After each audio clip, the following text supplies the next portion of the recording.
Welcome to டேப் ஐஸ். So 2026 நம்மளுக்கு ஒரு அருமையான ஆண்டாவே அமைஞ்சிருக்கு. ஆல்ரெடி எஸ்எஸ்சியோட ஆனுவல் கண்டென்ட் ரிலீஸ் பண்ணியிருந்தாங்க. ஆர்ஆர்பி என்டிபிசிக்கு நம்ம அப்ளிகேஷன் டேட் அப்ளை பண்ணி முடிச்சாச்சு.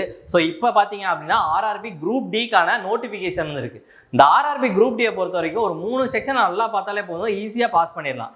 Maths, reasoning, science. இந்த சயின்ஸ்லாம் பார்த்தீங்கன்னா 10th படித்தாலே போதுமானது, ரொம்ப ஈஸியாக பாஸ் பண்ணிடலாம். மேக்ஸ், ரீசனிங் அதே மாதிரி தான், பேசிக் லெவல் சம்ஸ் பார்த்தாலே போதும், ரொம்பவே ஈஸியாக கிளியர் பண்ணலாம். ஸோ அதனால நம்ம மதுரை பிரான்ச்சில் ஆர்ஆர்பி குரூப் டிக்குன்னு தனியாக ஸ்பெஷலாக குரூப் டியை ஃபோக்கஸ் பண்ணி, அதாவது மேக்ஸ், ரீசனிங், சயின்ஸ் ஃபஸ்ட்டு ஒரு 3 months அதை மட்டும் ஃபோக்கஸ் பண்ணியே நம்மளுக்கு எக்ஸ்க்ளூசிவாக கிளாஸ் போகுது. ஸோ இது மதுரையில் மட்டும் இல்லாமல் நிறையா பிரான்ச்சஸில் போகுது. உங்களுக்கு இந்த கிளாஸஸ் பற்றின டீட்டெயில்ஸ் வேணும் அப்படின்னா இந்த நம்பரை கான்டாக்ட் பண்ணுங்கள், 9363620300. ஓகே, இதை தொடர்ந்து நம்ம ஆர்ஆர்பி குரூப் டி நோட்டிஃபிகேஷனாக பார்க்கலாம். ஸோ நோட்டிஃபிகேஷன் பார்த்தீங்கன்னா வளவலன்னு ஒரு 75 பக்கம் இருக்குது. ஆனால் நம்மளுக்கு தேவை அவ்வளோ எதுவுமே தேவையில்லை. நம்மளுக்கு கிறிஸ்பாக ஒரு 13 பக்கமாக அதை ஷார்ட் பண்ணி கொண்டு வந்திருக்கேன். ஸோ அந்த 13 பக்கத்தில் நம்மளுக்கு தேவையான எல்லா டீட்டெயில்ஸுமே இருக்குது. நான் அதை மட்டும்தான் உங்களுக்கு எக்ஸ்பிளைன் பண்ண போகிறேன், பெருசாக எடுத்துக்க போகிறதில்ல. ஸோ வீடியோவை ஃபுல்லாக பாருங்கள். ஃபஸ்ட்டு எக்ஸாம் டேட் வந்து ஷார்ட் நோட்டீஸ் ஆல்ரெடி வந்துருச்சு. இப்போ நம்மளுக்கு ஃபுல் நோட்டிஃபிகேஷன் வந்துருச்சு. எப்போ இருந்து அப்ளை பண்ணுறோம் அப்படின்னா January 31 இன்னையிலேருந்தே நம்ம அப்ளை பண்ணலாம். அப்போ எது வரைக்கும் அப்ளை பண்ணணும் அப்படின்னா March 2, கிட்டத்தட்ட நம்மளுக்கு 1 மாதம் கேப் இருக்குது அப்ளை பண்ணுறது.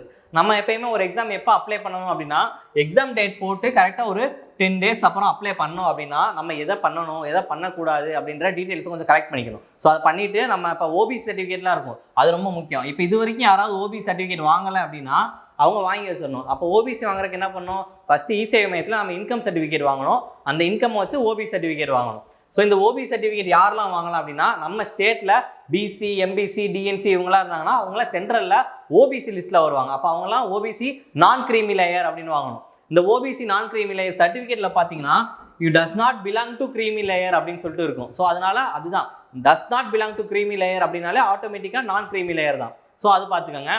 இந்த ஓபிசி சர்டிஃபிகேட் நீங்கள் எப்போ வாங்கினாலும் சரி March 31 உங்களுக்கு அது முடிஞ்சிடும். திருப்பி April 1 பார்த்தீங்கன்னா அந்த வருஷத்துக்கு புது ஓபிசி தான் வாங்கணும். ஸோ இது வரைக்கும் வாங்காதவங்க வாங்கிருங்க. வாங்கினாலும் அடுத்து ஏப்ரல் மாதம் வரப்போ திருப்பி ஒரு ஓபிசி சர்டிஃபிகேட் வாங்கி வச்சுக்கோங்க.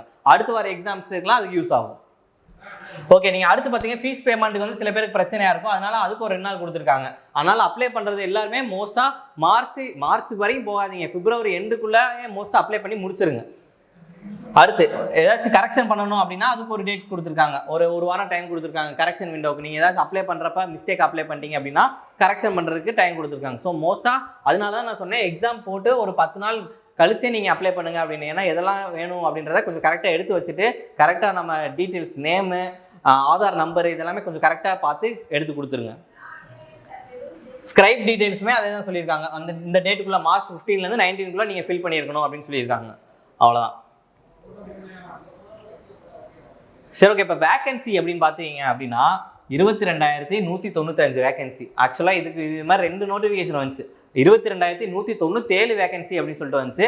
அதுக்கப்புறம் திருப்பி ரிவைஸ் பண்ணி ஒரு 2 வேகன்சி குறைச்சி 22,195 வேகன்சி வந்துருக்கு. ஸோ இதோட பார்த்தீங்கன்னா லெவல் 1, இந்த லெவல் 1 அப்படின்றது குரூப் டி தான். பார்த்தீங்கன்னா இனிஷியல் பே வந்து 18,000 சொல்லியிருக்காங்க. இந்த இனிஷியல் பே அப்படின்றது நம்மளுக்கு இனிஷியலாக சொல்கிற பே தான். ஆனால் நம்மளுக்கு இன்ஹேன்ஸ் சேலரி பார்த்தீங்கன்னா அரௌண்ட் 30,000 ப்ளஸ் வரும். ஸோ எல்லாம் இது எப்படி அப்படின்னா அலவன்ஸ் எல்லாம் இருக்கும். ஸோ டியர்னஸ் அலவன்ஸு இந்த மாதிரி ரிஸ்க் அலவன்ஸும் சேர்த்து நம்மளுக்கு வந்து ஒரு 30,000 கிட்ட வந்துடும். ஸோ மெடிக்கல் ஸ்டாண்டர்டும் கொடுத்துருப்பாங்க. மெடிக்கல் ஸ்டாண்டர்ட் என்ன அப்படின்னா அதில் பார்த்தீங்கன்னா A2, B2, C2 அந்த மாதிரி கேட்டகரிஸ் இருக்கும். ஸோ அது வந்து கண்ணாடி போட்டிருக்கணுமா, யார் போடக்கூடாது, எந்த போஸ்ட்டுக்கெலாம் கண்ணாடி கண்டிப்பாக தேவையில்லை. ஸோ அந்த மாதிரி கொடுத்துருப்பாங்க, நம்ம அதையும் பார்க்கலாம்.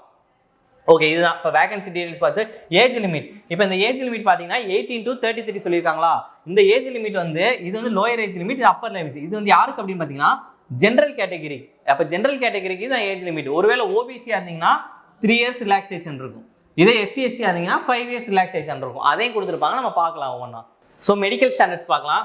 பார்த்தீங்கன்னா A2, A3, B1, C1 அப்படி கொடுத்துருக்காங்க. இப்போ A2 அப்படின்னா என்ன சொல்லியிருக்காங்க, கண்டிப்பாக வித்தவுட் கிளாஸ் தான் இருக்கணும் அப்படின்னு சொல்லியிருக்காங்க. அப்போ சில போஸ்ட் இருக்கும், அது A2 மென்ஷன் பண்ணியிருந்தாங்க அப்படின்னா அப்போ கண்ணாடி போட்டிருக்காங்க, அதுக்கு எலிஜிபிள் கிடையாது அப்படின்னு அர்த்தம். இப்போ A3 பார்த்தீங்கன்னா வித் ஆர் வித்தவுட் கிளாஸ் தான். ஆனால் என்ன சொல்லியிருக்காங்க, அந்த வந்து டயாப்டர் 2 டயாப்டருக்குள்ளே இருக்கணும், பவர் வந்து 2 தான் இருக்கணும் அப்படின்னு சொல்லியிருக்காங்க. ஸோ அதையும் பார்க்கணும். இப்போ B1, C1லாம் பார்த்தீங்கன்னா பவர் வந்து நாட் எக்ஸீட் 4 வரைக்கும் நீங்கள் வந்து இது பண்ணிக்கலாம் அப்படின்னு சொல்கிறாங்க. இதுவுமே அதே மாதிரி, இது பவர் மென்ஷன் பண்ணல, இது வித் ஆர் வித்தவுட் கிளாஸஸ் தான். ஸோ இதையும் பார்க்கணும். டிஸ்டிங் விஷன், நியர் விஷன். ஸோ இந்த டிஸ்டிங் விஷன் 6/9, இங்கேயும் 6/9 இருக்கணும். இந்த 6/9 6/12 அப்படின்னா என்ன அப்படின்னா ஃபர்ஸ்ட் இருக்கிறது வந்து டிஸ்டன்ஸ். ஸோ என்ன அர்த்தம் அப்படின்னா இப்போ நார்மலாக 6 மீட்டர், இப்போ 6/6 அப்படின்றது நார்மல் எல்லாத்துக்கும் இருக்குது. இப்போ இந்த 6/9 அப்படின்னா என்ன அர்த்தம் அப்படின்னா நம்ம 9 மீட்டரில் பார்க்குறவங்க ரெகுலர் நார்மல் லைன் 9 மீட்டரில் பார்க்குறாங்கன்னா நம்மளுக்கு வந்து 6 மீட்டர் தேவைப்படும் அந்த டிஸ்டன்ஸ். ஸோ அதுதான் வந்து 6/9 6/12 அப்படின்றது. நார்மல் லைட் 12 மீட்டர்ஸில் பார்க்குறாங்க அப்படின்னா நம்மளுக்கு 6 மீட்டர்லேருந்து பார்க்குற மாதிரி இருக்கும். அதுதான் வந்து என்னது 6/12ன்னு அர்த்தம், வேற ஒன்றும் இல்லை. ஸோ இதெல்லாம் நீங்கள் பார்த்து வச்சுக்கோங்க. கலர் டெஸ்ட் இதெல்லாமே நம்ம பாஸ் ஆகணும், பைனாகுலர் விஷன் இதெல்லாம். ஸோ மோஸ்ட்டாக இந்த மெடிக்கல் ஸ்டாண்டர்ட்ஸ்ன்றது எல்லாம் கொடுத்துருப்பாங்க. மோஸ்ட்டாக B1 C1க்கு தான் இருக்கும். A2 A3ன்றது ரொம்ப ஒரு போஸ்ட் 2 போஸ்ட்டுக்கு மட்டும்தான் இருக்கும். அதுவும் மென்ஷன் பண்ணியிருப்பாங்க, நம்ம பார்க்கலாம். இப்போ ஏஜ் லிமிட் அடுத்து இதுதான் ரொம்ப முக்கியமானது. ஸோ எந்த ஏஜ்லேருந்து எந்த ஏஜுக்குள்ளே அப்ளை பண்ணணும், என்ன டேட் ஆஃப் பர்த் இருக்கணும் அப்படின்றத நான் ரொம்ப சிம்பிளாகவே சொல்லிடுறேன். இப்போ பாருங்களேன், இதுதான் வந்து லோயர் ஏஜ் லிமிட். இதுதான் வந்து January 1 2008 அப்படின்னு ஒரு ஏஜ் கொடுத்துருக்காங்களா. இப்போ இங்கே பாருங்க, ஜென்ரல் இடபிள்யூஎஸ்ஆ இருந்தால் இந்த டேட்ல இருந்து இந்த டேட்டுக்குள்ளே இருக்கணும். அப்போ இந்த டேட் January 2 1993 இருந்து January 1 2008 இருக்கணும். யாரு? ஜென்ரலும் இடபிள்யூஎஸும். ஒருவேளை ஓபிசி நான் கிரீமியில் யாராக இருந்தாங்கன்னா இந்த ரேஞ்சிலேருந்து இந்த ரேஞ்சுக்குள்ளே இருக்கணும். ஸோ அதான் அந்த ரேஞ்ச் தான் கொடுத்துருக்காங்க. இதுலேருந்து இதுக்குள்ளே இருக்கணும். இதுக்குள்ளே உங்கள் டேட் ஆஃப் பர்த் இருந்தால் நீங்கள் அப்ளை பண்ணலாம். இதுவும் அதே மாதிரி தான். எஸ்சி எஸ்டிக்கும் இந்த ரேஞ்சிலேருந்து இந்த ரேஞ்சுக்குள்ளே இருக்கணும். அதை மட்டும் நீங்கள் கன்ஃபார்மாக பார்த்து வச்சுட்டிங்கன்னா போதும். ஸோ வேறு எதுவும் இல்லை. இந்த டேட் ஆஃப் பர்த் தான் இந்த ரேஞ்சிலேருந்து இந்த ரேஞ்சுக்குள்ளே இருக்கணும், நம்ம பர்த்டே அதுக்குள்ளே இருக்கா அப்படின்றத பார்த்து நீங்கள் அப்ளை பண்ணிடுங்க. இதுவே அதான் ஓபிசியாக இருந்தால் 3 years ரிலாக்ஸேஷன், எஸ்சிஎஸ்சியாக இருந்தால் 5 years ரிலாக்ஸேஷன் ஆல்ரெடி கொடுத்துருக்காங்க. அதை பேஸ் பண்ணி தான் இந்த டேட் ஆஃப் பர்த்தே கொடுத்துருக்காங்க. ஸோ அதில் ஒன்றும் இஷ்யூ இல்லை. ஸோ எஜுகேஷன் குவாலிஃபிகேஷன் பார்த்தீங்கன்னா 10th தான். So 10th for all post. So 10th நான் இல்லை அப்படின்னா அது வந்து ஐடிஐ முடிச்சிருக்கலாம், இல்லாட்டி ஈக்குவலன்ட் குவாலிஃபிகேஷன் சொல்லியிருப்பாங்க. ஸோ இதில் நான் 10th நான் படிச்சுக்கிட்டு இருக்கேன் அப்ளை பண்ணலாம் அப்படின்னா அது அப்ளை பண்ண முடியாது. ஸோ அது வந்து மினிமம் குவாலிஃபிகேஷன் என்ன இருக்கும், அது கம்ப்ளீட் பண்ணியிருக்கணும். நம்ம கம்ப்ளீட் பண்ணாமல் இருந்தால் அப்ளை பண்ண முடியாது அப்படின்றத சொல்லியிருக்காங்க. ஓகே, ஸோ ஃபீஸ் டீடைல்ஸ் ஒன்றும் இல்லை. இப்போ பார்த்தீங்கன்னா எல்லா கேண்டிடேட்ஸுக்குமே யாருக்கு அப்படின்னு பார்த்தீங்கன்னா ஜென்ரல், ஓபிசி, இடபிள்யூஎஸ் இவங்க எல்லாத்துக்குமே எவ்வளோ ஃபீஸ் அப்படின்னு பார்த்தீங்கன்னா 500 rupees. இப்போ யாரெல்லாம் வந்து 250 அப்படின்னு பார்த்தீங்கன்னா SC, ST, ex serviceman, PWD candidates, female candidates, so economically backward class அவங்க எல்லாத்துக்குமே 250 rupees ஃபீஸ் வரும். ஸோ இது வந்து இப்போ இதில் பார்த்தீங்கன்னா 500 அப்படின்றது ஜென்ரல், ஓபிசி இவங்களுக்குலாம் 500 வரும். இதில் நம்ம எக்ஸாம் அட்டன் பண்ணிட்டோம், அப்ளை பண்ணால் கிடையாது, நம்ம போய் எக்ஸாம் ஹாலில் போய் நம்ம அட்டன் பண்ணி வந்துட்டோம் அப்படின்னா நம்மளுக்கு இதில் 400 ரீஃபண்ட் ஆயிரும். நம்ம எவ்வளோ பேங்க் சார்ஜஸோ அதை மட்டும் பிடிச்சி 400 ரீஃபண்ட் ஆகும். இங்கேயும் அதே மாதிரி 250 பே பண்ணுறோன்னா 250 இங்கே மோஸ்ட்டாக ரீஃபண்ட் ஆயிரும். ஸோ இது எப்போ அப்படின்னா நீங்கள் எக்ஸாம் அப்ளை பண்ணால் கிடையாது, எக்ஸாம் அட்டன் பண்ணால் மட்டும்தான். நீங்கள் இந்த எக்ஸாம் அப்ளை பண்ணி நீங்கள் போய் அட்டன் பண்ணிட்டு வந்தீங்கன்னா உங்களுக்கு வந்து அமௌண்ட்டு ரீஃபண்ட் ஆயிரும். ஸோ இதோட ரெக்ரூட்மெண்ட் ப்ராசஸ் பார்த்தீங்கன்னா ரொம்ப சிம்பிள் தான். ஃபஸ்ட்டு ஒரே ஸ்டேஜ் எக்ஸாம் தான். நம்ம எக்ஸாம் படித்து எழுதுறது ஒன்று மட்டும்தான். என்னது? CBT computer based test. So அதுதான் நம்ம என்ன சிலபஸ் அப்படின்றத அடுத்து பார்க்கலாம். அடுத்து பார்த்தீங்கன்னா ஃபிசிக்கல் எஃபிஷியன்சி டெஸ்ட்டு, பிஇடின்னு சொல்லுவாங்க. அடுத்து டாக்குமெண்ட் வெரிஃபிகேஷன், மெடிக்கல். அதனால ரொம்ப சிம்பிளாக தான் இருக்கும். நம்ம என்னென்னன்றதை பார்க்கலாம் ஒன்றா. சரி, இதுதான் நம்மளுக்கான எக்ஸாம் பேட்டர்ன். இப்போ என்ன எக்ஸாம் பேட்டர்ன் அப்படின்னு பார்த்தீங்கன்னா மொத்தம் நம்மளுக்கு 100 கொஸ்டின் இருக்கும். ஒரு கொஸ்டினுக்கு 1 மார்க். ஒரு கொஸ்டினுக்கு நம்மளுக்கு 1 மார்க். நெகட்டிவ் மார்க் பார்த்தீங்கன்னா 0.33. அதாவது என்ன அர்த்தம் அப்படின்னா 3 கொஸ்டின் தப்பாக போட்டிங்கன்னா ஒரு கொஸ்டினுக்கான மார்க் போகும், அதாவது 1 மார்க் போகும். அதுதான் வந்து -33 0.33 அப்படின்னு அர்த்தம். ஓகே, நம்மளுக்கு எக்ஸாம் பேட்டர்ன் என்ன அப்படின்னு பார்த்தீங்கன்னா சயின்ஸில் 25 கொஸ்டின், மேக்ஸில் 25 கொஸ்டின், ரீசனிங்கில் 30 question, general awareness and current அஃபேர்ஸில் 20 கொஸ்டின். அப்போ டோட்டலாக பார்த்தீங்கன்னா 90 கொஸ்டின். இதுக்கு எவ்வளோ நேரம், எவ்வளோ டைம் எவ்வளோன்னு பார்த்தீங்கன்னா 1.5 மணி நேரம். அதாவது 90 minutes. நம்மளுக்கு ஒரு எக்ஸாம் டைம் வந்து 1.5 மணி நேரம். அதாவது 90 நிமிஷம் 100 கொஸ்டின். ஸோ நம்மளுக்கு போதுமான அளவு இருக்கும் போடுறதுக்கு. இப்போ இதில் ஜென்ரல் சயின்ஸ் எப்படி, மேக்ஸ் எப்படி, ரீசனிங் எப்படின்றத கொடுத்துருப்பாங்க. இந்த general awareness and current affairs part இருக்கு இல்லையா. ஸோ இந்த பார்ட் பார்த்தீங்கன்னா இதுக்கு முன்னாடி, அதாவது போன வருஷத்துக்கு நடந்த எக்ஸாமுக்கு முன்னாடி வரைக்கும் ஹிஸ்ட்ரி, பாலிட்டி, எக்கனாமிக்ஸ் எல்லாத்துலேருந்து கலந்து தான் கொஸ்டின் வந்துச்சு. ஆனால் இப்போ லாஸ்ட்டாக இப்போ நடந்துட்டு இருக்க, இன்னும் முடியலை ஆக்சுவலாக. 2025 தாண்டி 26லையும் February 10 முடியுதுன்னு நினைக்கிறேன். இப்போ நடந்திருக்கு குரூப் டி. பார்த்தீங்களா, எக்ஸாமே முடியல, அதுக்குள்ள நம்மளுக்கு நோட்டிஃபிகேஷன் வந்துருச்சு. அப்போ கடந்த ஒரு 5-6 மாதத்தில் திருப்பி அடுத்த எக்ஸாம் வந்துடும். நம்ம இப்போ இருந்தே ப்ரிப்பேர் பண்ண ஸ்டார்ட் பண்ணாதான் நம்ம வந்து கரெக்டாக கிளியர் பண்ண முடியும். ஸோ இந்த ஜென்ரல் அவேர்னஸ் அண்ட் கரண்ட் அஃபேர்ஸில் பார்த்தீங்கன்னா நம்மளுக்கு வந்து கரண்ட் அஃபேர்ஸ் அந்த 20மே கரண்ட் அஃபேர்ஸாக கேட்டுட்டாங்க. ஸோ இந்த 20மே கரண்ட் அஃபேர்ஸ் கேட்குறாங்கல்ல, இதோட சோர்ஸ் பார்த்தீங்கன்னா லாஸ்ட் 6 to 8 months தான் கேட்டிருக்காங்க. அப்போ நம்மளுக்கு எக்ஸாம் ஒரு ஜூலை ஆகஸ்ட் அப்படின்னு வந்தால் ஜனவரிலேருந்து படித்தாலே போதுமானது தான். ஸோ நீங்கள் இந்த ஒரு மாதம் படிக்கலைனாலும் மந்த்லி கம்பைலேஷனாக ஒரு மாதம் இருக்கும் ஜனவரி, அதை படிச்சுட்டு இந்த டெய்லி கரண்ட் அஃபேர்ஸ் பிப்ரவரிலேருந்து நீங்கள் டெய்லி கரண்ட் அஃபேர்ஸ் படிச்சிங்கனாலே ரொம்ப இந்த 20 கொஸ்டினை ஈஸியாகவே போட்டுடலாம். ஸோ இப்போ மேக்ஸில் என்ன இருக்குன்னு பார்க்கலாம். ஸோ எப்பயுமே நம்ம ஸ்டார்ட் பண்ணுறது number system, BODMAS rule. So சிம்பிளிஃபிகேஷனில் பார்த்தீங்கன்னா போர்ட் மாஸ் ரூல் பேஸ் பண்ணியிருக்கோம். டெசிமல், ஃப்ராக்ஷன் இது எல்லாமே என்னது சிம்பிளிஃபிகேஷன்லேயே வந்துடும். LCM, HCF, ratio and proportion, percentage, profit and loss, mensuration, time and work, இது எல்லாமே நம்ம ஆல்ரெடி படிச்சது. நம்ம ஒரு எக்ஸாம் படிக்கணும் அப்படின்னா இந்த எல்லா டாப்பிக்குமே படிக்கணும். இதில் ஒரே ஒரு வித்தியாசம் என்னன்னா, போன எக்ஸாம்ல இப்படி தான் இருந்துச்சு. இந்த ஏஜ் கேல்குலேஷன், கேலண்டர் கிளாக் வந்து ஆக்சுவலாக ரீசனிங் டாபிக், ஆனால் என்னது அதை இங்கே மேக்ஸில் கொடுத்துருக்காங்க. ஸோ அதையுமே நம்ம பேசிக்காக ஒன்ஸ் பார்த்துட்டா போதும். அடுத்து ரீசனிங்கில் பார்த்தீங்கன்னா analogy, alpha numeric, syllogism, Venn diagram, coding, டிகோடிங்லாம் ரொம்ப முக்கியம். ஸோ இதுலேருந்துலாம் நம்மளுக்கு 2-3 கொஸ்டின் வரும். இது போக பார்த்தீங்கன்னா data sufficiency, statement assumption, so இந்த மாதிரி விஷயம் ரீசனிங்கில் கேட்குறாங்க. ஸோ இது எல்லாமே நம்ம நார்மலாக படிக்கிறது தான். நம்ம நார்மலாக ஒரு காம்படிட்டிவ் எக்ஸாம் எஸ்எஸ்சிக்கும் சரி, ஆர்ஆர்பிக்கும் சரி, ஐபியாக இருந்தாலும் சரி, எந்த எக்ஸாம் எடுத்துட்டிங்கனாலும் இந்த ஒரு பேசிக் சிலபஸ் படிப்போம். அந்த பேசிக் சிலபஸை பேஸ் பண்ணி தான் எல்லாமே டாபிக் இருக்கும். அடுத்து ஜென்ரல் சயின்ஸ். ஜென்ரல் சயின்ஸில் அவங்களே கொடுத்துறாங்க சிபிஎஸ்சியில் 10th ஸ்டாண்டர்டு அப்படி லெவல் அப்படின்னு சொல்லிட்டாங்க. அப்போ 10th ஸ்டாண்டர்ட் லெவல் அப்படின்னா நம்ம வந்து ஒரு 6th ஸ்டார்ட் பண்ணோன்னு வைங்களேன். 6th, 7th, 8th, 9th, 10th இருக்குல்ல, இந்த 6th and 7th ரொம்ப பேசிக்காக இருக்கும். இதை நீங்கள் நல்லா படிச்சிட்டீங்க, இதெல்லாம் கம்ப்ளீட் பண்ண அரௌண்ட் ஒரு 3 to 4 days ரெண்டையுமே முடிச்சிடலாம். அப்போ 8th, 9th, 10th நல்லா படிக்கணும். இந்த 6th, 7th வந்து பேஸ். இந்த 6th, 7th நல்லா படிச்சிட்டிங்கன்னா 8th, 9th, 10th ரொம்ப ஈஸியாக இருக்கும். நீங்கள் 10th படிக்கிறேன், 9th படிக்கிறேன், அப்புறம் 8th மட்டும் படிக்கிறேன் அப்படின்னா படிக்கலாம், ஆனால் கொஞ்சம் கஷ்டமாக இருக்கும். அதனால நம்ம என்ன பண்ணுவோம், 6th, 7th கண்டிப்பாக ஸ்டார்ட் பண்ணுவோம். ஸ்டார்ட் பண்ணுறது நீங்கள் 6th ஸ்டார்ட் பண்ணிங்கன்னா தான் கரெக்டாக இருக்கும். அப்போ நம்மளுக்கு படிக்கிறது வந்து ஒரு கிராஜுவலாக இம்ப்ரூவ் ஆகும். அடுத்து general awareness and current affairs, science and technology, sports, culture, personalities, economics, politics இதெல்லாம் கொடுத்துருக்காங்களா. இப்போ இதில் பாருங்களேன், அந்த ஜென்ரல் அவேர்னஸ்ன்றத topic current affairs topic base பண்ணி தான் இருக்குது. இந்த சயின்ஸ் அண்ட் டெக்னாலஜிலாம் நல்லா படிக்கணும் கரண்ட் அஃபேர்ஸில்.